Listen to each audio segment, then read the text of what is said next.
Reconciliation isn't just the right thing to do. It's the smartest business decision most founders are ignoring. It's not about land acknowledgements or checking a box. It's about creating real relationships, building trust, and preparing your business for the clients, team members, and investors of the future. If you want to build a business where people feel like they truly belong, this conversation is definitely your starting point.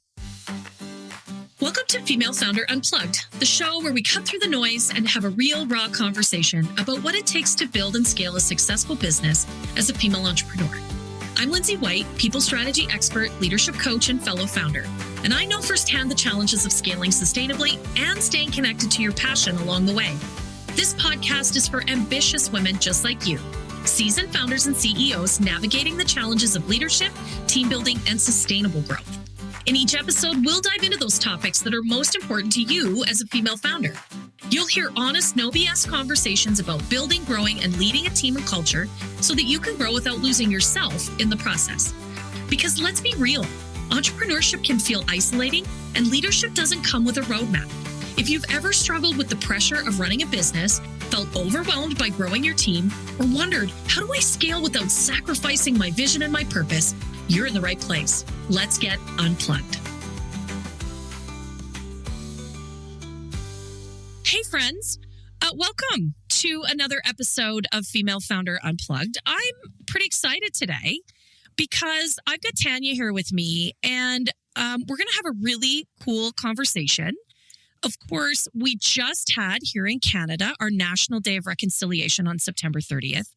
And I think that conversation around reconciliation, how do we lean into that, is so powerful in our country, but I think also in our leadership, in our businesses, in the communities and the cultures that we're trying to create. And I'm so pleased to have Tanya as an expert to talk to us about this today and have a conversation with her. So Tanya, welcome. Thank you so much for being here. Masicho, Lindsay, I appreciate the invitation. Yeah. Tell us a little bit about you and what you do. My English name is Tanya Tourangeau. My spirit name is Eagle Feather Woman. Love it. And I am a reconciliation strategist of my own consulting firm, Tanya T Consulting. I love it. I love it. And you help people, teams, organizations come to a place where they deeply understand what reconciliation means and how they can embrace it.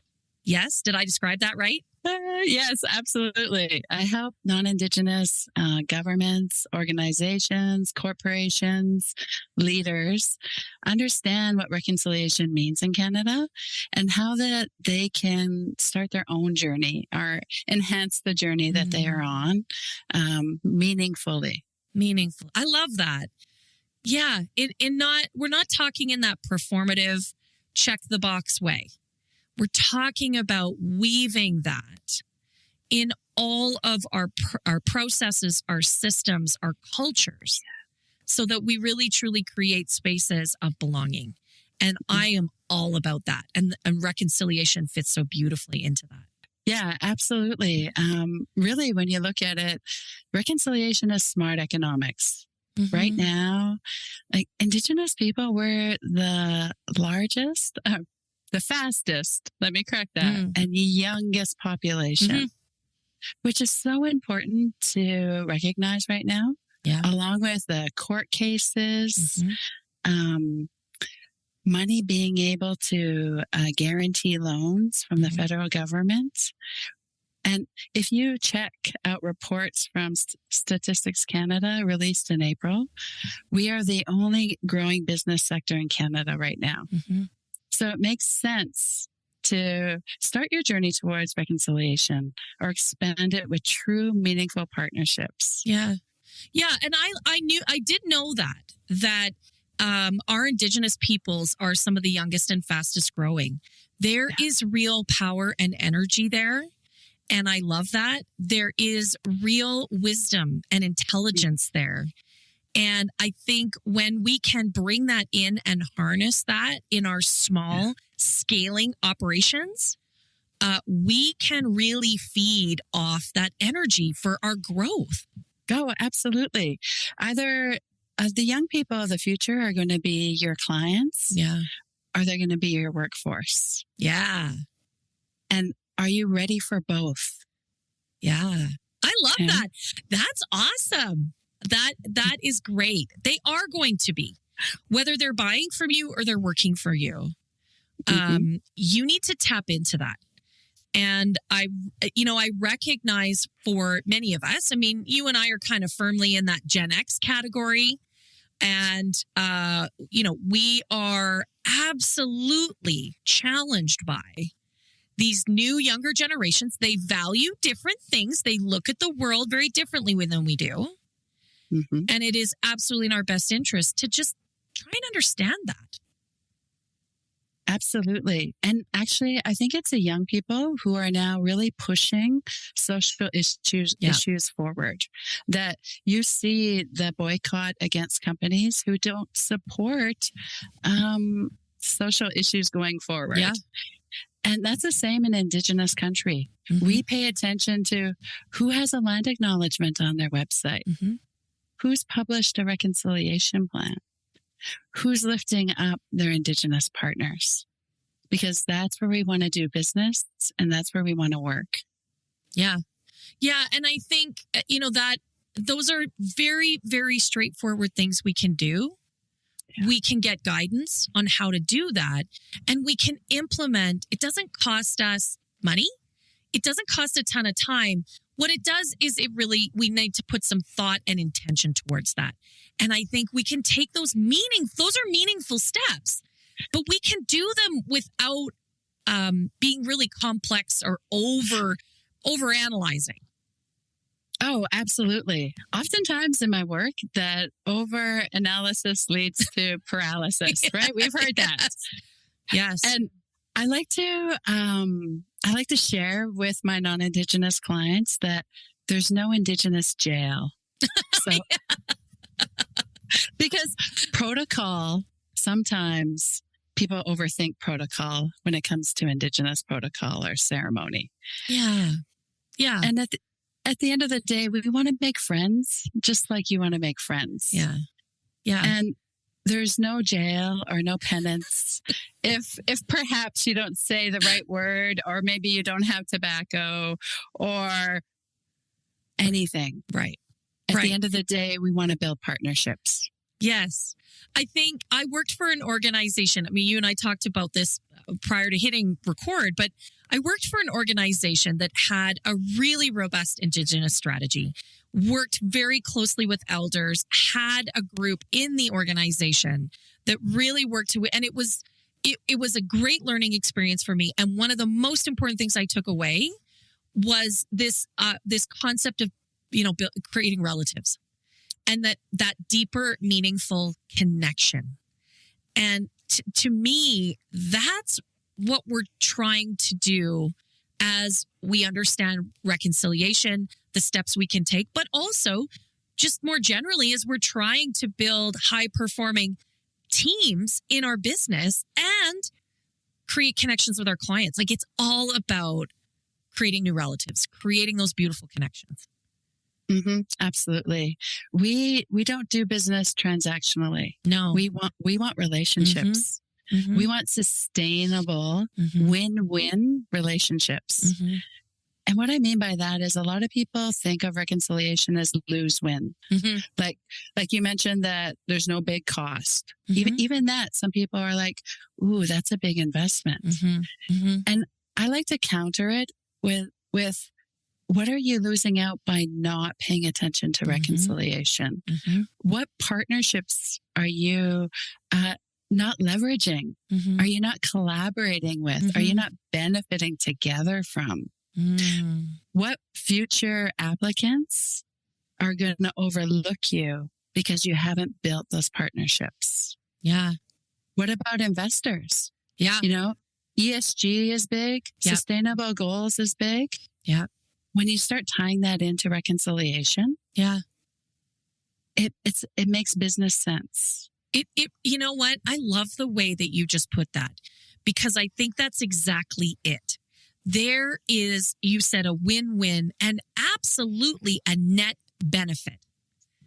There really is. And I think particularly when we're talking about who we're attracting to work with us and to purchase from us, when we're thinking about how we want to grow cultures in our organizations that create belonging, that create spaces for all sorts of people, including people that are of Indigenous heritage. I think that that is just so valuable on so many levels. It's really important. And yeah, it doesn't cost anything to really think about it. Absolutely. And right now is the perfect time with, September 30th just passing, because reconciliation doesn't just live on September 30th or June 21st. No. It's all year round. Yeah. And where are you looking for those win-wins to share together? I mean, I'm curious. A lot of the women that listen to this show, female founders, small but growing businesses. I mean, there's a lot of energy, a lot of excitement, but also a lot of work. We put our blood, sweat, tears, and generally most of our life savings into these damn things. Okay, we've talked about a few things, but what else? Like, what are the things that we could really be thinking about or implementing or just weaving through our business that would really make sense here? Well, I mean, there's so many opportunities, but what I like to encourage businesses is start with your values. Yeah. Where's your purpose? What's really in your mission and vision statement? And what with that would you be able to offer to Indigenous peoples, nations, youth, or even sister organizations? Right? And then thinking about maybe collaborating, maybe mentoring, right? There are so many different possibilities. In addition to that, you could research what Indigenous organizations are in your area, possibly learning from them. Maybe there's that opportunity to team up. And then if you're so blessed, sponsoring scholarships, so that there's more people like me who are spreading the good word and doing the good work. And if you have the time, and I know many of us don't, but if you have the time and the desire, mentoring Indigenous youth in post-secondary schools, because it is so difficult for my people to leave their home, leave their family, be in a whole system that's oftentimes not very welcoming to them. 100%. And they're trying to change. They're trying to break cycles. And what I tell non-Indigenous mentors is that people like me need to learn to walk in both worlds. Yeah. And you know that. Yeah. And it could even be two-way mentoring. Yeah. They could teach you culture. Yeah. Absolutely. They could teach you language, yes. And that lifting up that when the tide rises, all boats rise. 100%. Right? I think that actually I really appreciate that two-way mentorship, because there is so much for us to learn and take away and leverage inside of our Western businesses that come from an Indigenous culture and background. Even just the way Indigenous people use story so beautifully. Like that in itself, how information and ideas are disseminated through beautiful metaphors. Wow. That's the way we capture people's imaginations. That's why it's been happening for thousands of years in Indigenous cultures. And that what I call with that is called like two-eyed seeing. So with my work, that's like my methodology.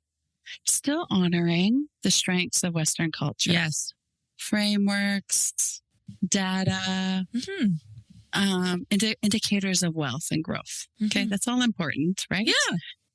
With the other eye, honoring Indigenous ways of doing, being, and knowing. How can you measure relationships that are beyond transactional? Right. How are you measuring how you're lifting up youth? How are you building capacity? They're not like sexy KPIs for the shareholder, but they are meaningful for the Indigenous people who you want to do business with. Yeah. And that comes down to storytelling. Yeah. That it's not all in your Excel spreadsheets. No. Sometimes it's like, how many elders have you engaged with? How many ceremonies did you participate in? Yeah. Yeah. I think that is deeply meaningful. Again, especially for us as female entrepreneurs and small business owners, because that is what makes our businesses strong, powerful, and really poised for growth is the beautiful connections, the beautiful relationships, whether it's with clients or for many of us, our teams are composed of some employees, but also some contractors. And we, as the business owner, the most senior leader, that really becomes our job, is to tell the story, to really enroll others in the purpose. And when we can take lessons, take note of our Indigenous our relationships and how they do that, and leverage that in how we create story in our business, I actually think that adds an incredible amount of value. Absolutely. And on top of that, I recently come up with this great idea that we could flip the umbrella on DEI so that reconciliation is the umbrella and DEI becomes an arm of that umbrella. Yeah. So that DEI and reconciliation holistically lives with relationship and reciprocity together. I totally get that. Right? I totally get that. And this is the tricky part. The conversation over the last sort of year or so has become that DEI is a negative thing. And of course, in case you don't know, we're talking about diversity, equality, and inclusivity. Yes. And I think, there has been a shift in that conversation that somehow trying to create a workplace where people of diverse backgrounds are enabled and appreciated, where we create spaces that are equitable for people to work, where barriers are removed. And we just generally create spaces where people feel like they get to be included and belong. I always add the B, belonging. That somehow that's a bad thing. And so I know, right? You're shaking your head and rolling your eyes. That's how I feel about it. Because it's become performative. It's become a checkbox. Yeah. That's not what it ever was intended to be. No. That it goes on some kind of shareholder report. Yes, we did it. Check, check. No, it really is far bigger and more impactful and more integrated than that. Yes. I think you're nodding and smiling, and I'm really feeling that. Yeah, no, exactly. And where I further prove how that would be more effective is that, yes, DEI is getting this negative, reputation right now, if you want to say. Yeah. And where DEI sits is in legislation, sits in policy. And that's where people, they feel that, well, maybe that's optional, right? Maybe we could lessen our budget towards that. Yeah. Right? Reconciliation is rooted in Section 35 of Canada's Constitution. It's the rights of First Nation, Métis, and Inuit people. You can't overlook it. And it's smart economics when you embrace it. Yeah. And you bring it in. Yeah. And from there, you include DEI. Yeah. And they could work together. I love that. You know what? Framing it that way really makes it land in a space of the word importance, but also the word dignity comes up for me. Oh, definitely. Because when you host reconciliation in HR only, then it just becomes a subset of diversity. Yeah. And oftentimes it's very hard for leaders then to move into sovereignty, economics, joint ventures, collaboration. But when you flip the switch or flip the umbrella, you're not limited to HR. No. You're not limited to recruitment and retention. 100%. I agree with that. And being someone that spent 20 years of my life in HR, Yeah. I wholeheartedly agree with that, because then we're pushing it out instead of the business pulling it. Yeah. And when we have to push, just like with any other thing that comes from, oh my God, it's another thing coming from a grave, got to do more work for HR. No, what we want is we want to create a pull from the business where leaders, teams, executives are saying, we need this integrated. We need this woven through everything we do, including recruitment, including all of those pieces. That then just, it becomes synergistic with all the things that we're going to do. Yeah. Yeah, absolutely, Lindsay. I got one more idea. Yeah. We should Lay it on push us. that even further, okay? Because I work with municipalities, because I work with the federal government, and see how impactful win-wins can be. Mm-hmm. Right now, I won't say which municipality, but we're researching the possibility of having licensing require a reconciliation action plan or strategy. Just as if you need business insurance, just as if you need a DI plan, as if you need a safety plan. Yeah. Your business licensing is now linked to your reconciliation plan. Yeah.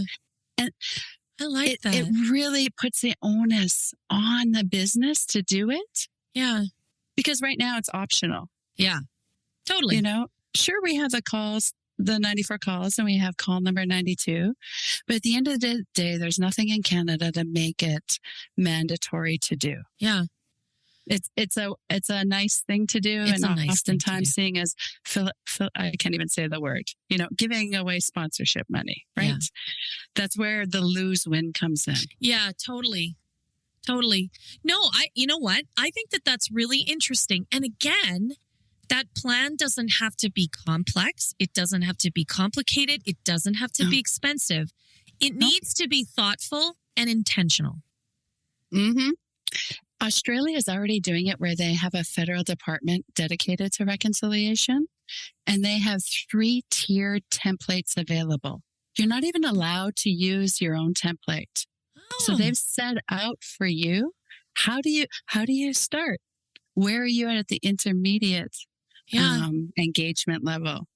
Where are you at the advanced meaningful partnership level? And they lay it out for you. Yeah, we could do that here in Canada. We could totally do that. We could, you know what? And that, honestly, again, thinking about the small business owner who's already got a ton of stuff on their plate, let's make this really easy. Easy to start, easy to implement, easy to talk about. Because you said it before, you don't go to jail when you say the wrong thing or ask a silly question. Actually, the silly thing to do is not to ask and not to be curious. But I do think for lots of people, that they never want to offend. They never want to say the wrong thing. So let's make it easy. Let's make it easy. I love that idea. I love that idea. If I had my way, I'd change what protocol means, and whoever tied it to engaging with Indigenous people. Yeah. Because we don't term it that way. No. I never say like, oh, you just broke protocol. Oh my God. There's never that conversation in our world. No. We want to engage as friends. We're open, we're welcoming. Yeah. Please email us, please call us or say hi. Yes. And I think that's the thing that people don't recognize is that your Indigenous friends just want you to ask questions and be curious. And they really just want to engage in real conversations about it. Where can we go to find information and to find you, Tanya? Well, yes, definitely. You can find me on my website, tanyat.co. Perfect. I have a lot of great resources on there. I have several blogs that introduce you to business reconciliation and UNDRIP, and even talking about 10 years later. Yeah. I myself, I offer webinars and training ongoing through Eventbrite, but also can customize it. Okay, perfect. And, there's a lot of institutions that offer training, cultural competency training. Yeah. But I'll tell you the best comes from real people who live in the area that you work. Yeah. Not to say there's anything wrong with like the U of A's open MOOC. Yes. It's wonderful. It's a great start. It's a great start. Learn who's in your area, like Treaty 6. Learn that there's Enoch First Nation. Learn that there's, to the south of us, more Cree and Musqueam chiefs. That there's Stoney Nakoda to the north of us. Maybe attend an event. Yeah. Powwows are public events. If you see a poster, you can go to a powwow. That's why the poster's there. Yeah, that's why they put it up. They want you to come. Exactly. Yeah, totally. And I should say, I should have said this at the beginning of our conversation, but I'm very lucky. I live and have grown up on Treaty 7. Oh. And I got to tell you, every time I think about it, like you can't see me, but I tear up. Like I feel very lucky to live in such a beautiful place where there is so much history. Thousands of years, people have lived at the intersection of the Bow and the Elbow Rivers. It is astonishing. And to me, it's quite moving. And we can always learn something. And Tanya's such a great resource. We'll put a link to the U of A course as well, because it is. I think that is a great space to initiate some learning. But we all have the opportunity to start to build our understanding, to start to build the space where we build some of the win-wins. And it isn't meant to be hard. It's meant to be really deeply pleasurable and connected. And that's what I love about this work. Yeah, absolutely. It's heartfelt work. It's community work. It's lifting each other up. Yes. Yes. Yeah. And it's connecting with each other in a new and deeper and more meaningful way. And ultimately, I think all of us, again, especially as females, we want to create those deeper, beautiful connections. And this is an important element of that. So if you haven't thought about reconciliation and how it fits in your business model, this is your call out. This is your day. This is your space to get started. And Tanya's a beautiful resource for all of that work. Thank you. Oh, my friend, thank you so much for sharing so beautifully, for giving us so many of your great thoughts, and just an opportunity to dig into this conversation in such a heartfelt and meaningful way. I'm super grateful for your time today. Masucho, thank you so much. And I look forward to our continued collaboration. Yeah, me too. Lindsay. Me too. Thanks for tuning into this episode of Female Founder Unplugged. If today's conversation resonated with you, I'd love to hear your thoughts. Connect with me on Instagram at High Volt Leadership and send me your questions or let me know your biggest takeaway. Looking for more strategies on scaling your business, building a powerhouse team, or leading with confidence? Head over to highvoltageleadership.ca or follow me on LinkedIn for exclusive content, resources, and special offers just for listeners. Until next time, keep leading, keep learning, and remember, the real magic happens when you're unplugged.